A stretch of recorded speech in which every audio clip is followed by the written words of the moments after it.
Robert Lucas, as you well know, talked in his Nobel speech about how we solved the problem of depression.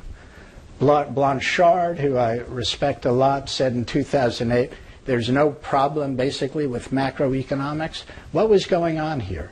Bernanke, of course, was a champion, a big champion over this period. And one of the reasons they were champions was the so-called Great Moderation. And what was the Great Moderation? Nothing less than stability. Where did that stability idea come from? Why was that the measure of success? I had a lot of problems with that. I'm going to get into that a little bit.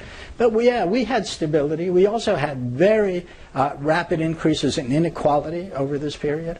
We had stagnations in male wages.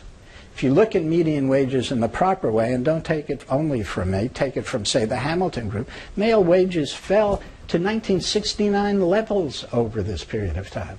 And meantime, we did nothing about public investment to speak of. Infrastructure went kaput. I'm talking mostly about America. I don't know enough about Canada. Education, we didn't invest in. We have no serious pre-K system. We hope to have one now. We're investing in one in New York City, where I live. I'm delighted to see that. We have the highest child poverty rate in the rich world, except for Romania.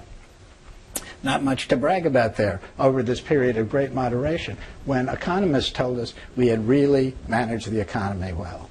There were a couple of other issues. I believe the ideas of the economists, and this not least, and maybe this most, the biggest reason I wanted to write this book was that the very idea of economists led directly to the Great Crash. You know what I'm talking about. I'm talking about ideas about deregulation, efficient markets in general, a failure to look at Wall Street and monopolies and how they might manipulate prices.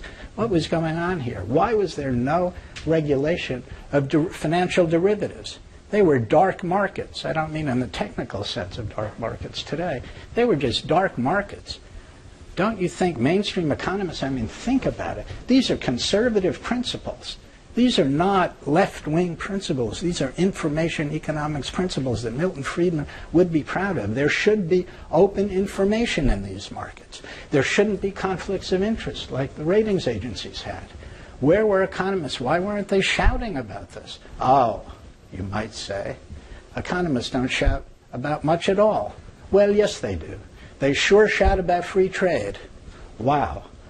An avalanche of support in favor of free trade, which I also talk about somewhat skeptically in this book. I'm not an antagonist towards free trade, but I think we have to look at it much more carefully. So that may be the main reason I wanted to write this book.